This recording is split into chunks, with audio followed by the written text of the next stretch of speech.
Kak Lina, di sini ada beberapa tips yang bisa dilakukan orang tua selama orang tua mendampingi anak belajar di rumah. Yang pertama adalah mindfulness, Kak Lina. Jadi mindfulness ini sikap untuk menerima, tidak perlu menolak apapun, jadi menerima dan menyadari bahwa pandemi ini tidak jelas, tidak akan tahu kapan selesainya. Nah, sehingga orang tua mau nggak mau mereka harus bersiap menjadi guru di rumah dengan cara masing-masing yang dirasa nyaman sesuai dengan kultur keluarga mereka kayak gitu. Yang kedua adalah positif. Jadi orang tua perlu menciptakan suasana positif yang mendukung proses belajar mengajar anak di rumah. Orang tua dapat mendampingi anak saat anak belajar daring, mengerjakan tugas dari sekolah atau belajar mandiri. Kehadiran orang tua dalam proses pendampingan belajar mengajar merupakan sebuah energi positif yang mampu mendorong anak, menambah semangat anak untuk belajar di rumah dengan lebih semangat kayak gitu. Untuk tips yang selanjutnya adalah ciptakan suasana aman dan nyaman, Kak Lina. Nah, sebisa mungkin ini pada masa pandemi ini orang tua harus bisa menciptakan suasana rumah yang aman dan nyaman.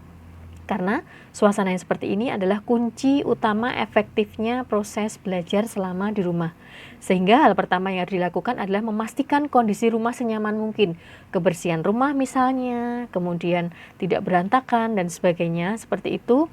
Nah, atau mungkin supaya ketika anak-anak belajar itu tidak ada suara yang mengganggu, misalnya suara televisi atau suara musik yang terlalu keras, atau mungkin percakapan yang lantang saat anak sedang bersiap untuk belajar.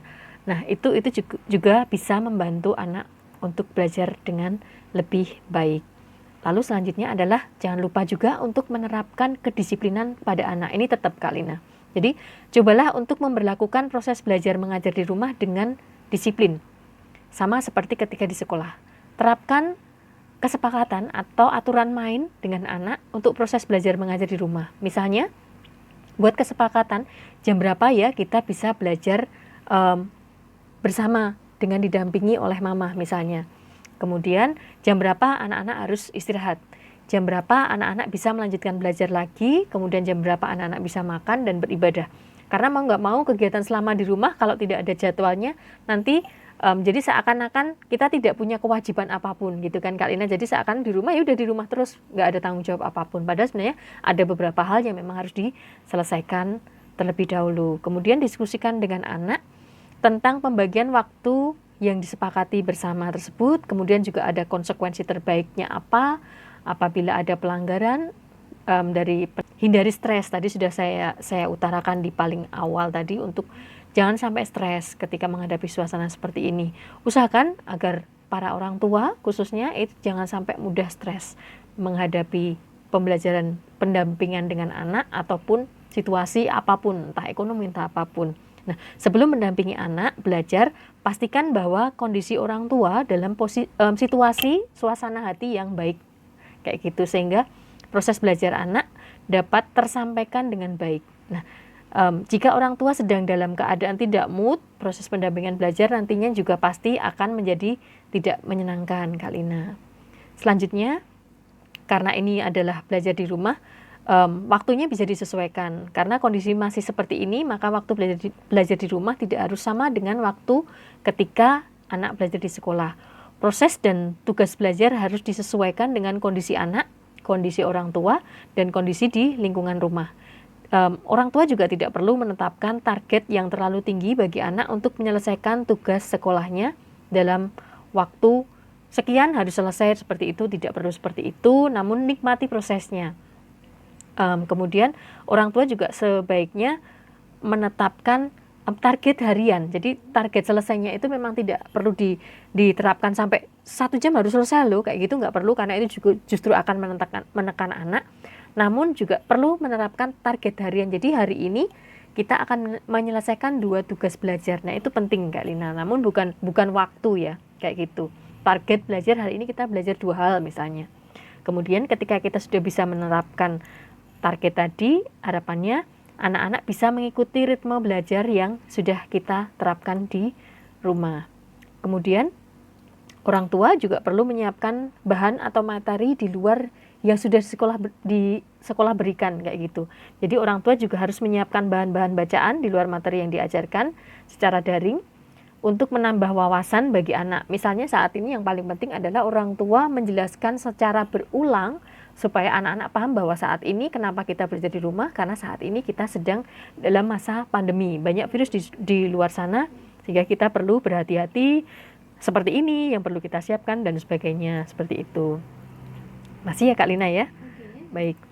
Untuk yang selanjutnya adalah libatkan anak. Jadi penting sekali kita untuk melibatkan anak agar bisa menambah wawasan anak. Maka orang tua perlu melibatkan anak-anak dengan berbagai aktivitas di rumah seperti tadi sudah saya sampaikan. Ketika membuat kue, mamah misalnya memasak, membersihkan rumah, berkebun, bereksperimen apapun kegiatan kreatif lainnya itu bisa membantu anak untuk mengenal banyak supaya anak-anak lebih tertarik. Jadi ketika hal sederhana misalnya ketika saya menanam tanaman kayak gitu, anak-anak saya libatkan untuk coba ambil penyemprot kayak gitu, nanti kamu yang nyemprot setelah mamah nanam tanaman ini ditanam, atau coba ini ditata di sana, atau pengennya ini ditata di mana supaya bagus kayak gitu. Nah itu juga perlu melibatkan anak. Kemudian nah tadi juga bisa menjawab Bu Ita, ini salah satu tipsnya adalah melakukan permainan edukatif. Nah ajak anak-anak untuk melakukan berbagai permainan edukatif di rumah pada waktu istirahat belajar. Nah, terutama permainan edukatif yang melibatkan aktivitas fisik, misalnya lompat tali, Kak Lina, kemudian atau mungkin sit up, atau baik juga anak-anak dilatih untuk melakukan yoga sederhana, kayak gitu, bermain puzzle, bermain catur, bermain bulu tangkis, atau permainan apapun yang menyenangkan dan bisa sekaligus berolahraga, menyehatkan badan, kayak gitu, Kak Lina. Ini tips yang terakhir. Ini adalah tadi juga sudah saya sampaikan ke Bu Ita, bacakan buku cerita. Iya, tak hanya itu Kak Lina, orang tua juga bisa membacakan buku cerita. Setelah itu diskusi bersama nih isi bukunya. Menurutmu tadi sikap si monyet bagaimana nih? Kayak gitu. Menurutmu si gajah tadi bagaimana? Nah, atau juga setelah membaca buku cerita, coba untuk melibatkan anak membuat sebuah proyek bersama yang membutuhkan waktu yang cukup panjang. Jadi hari ini proyeknya kita membuat misalnya proyek membuat rumah-rumahan tuh Kak Lina. Jadi hari ini kita coba membuat proyeknya, membuat bangunannya dulu, bangunan luarnya dari kardus bekas misalnya. Besok hari kedua kita akan coba membuat atapnya, kayak gitu dan sebagainya. Hari ketiganya kita akan coba buat pintu-pintunya dari kardus bekas odol atau bekas sabun misalnya, nah, seperti itu. Jadi banyak kegiatan yang bisa kita lakukan di rumah selama pandemi ini. Yang pasti memang dibutuhkan ketekunan, ketelatenan, kemudian kreativitas Kak Lina, dan itu semua juga perlu dipelajari Kak Lina. Jadi tidak serta-merta kita muncul, tapi itu juga diperlukan niat yang sungguh-sungguh, kemudian kreativitas dari orang tua. Itu mungkin Kak Lina tips yang bisa saya sampaikan.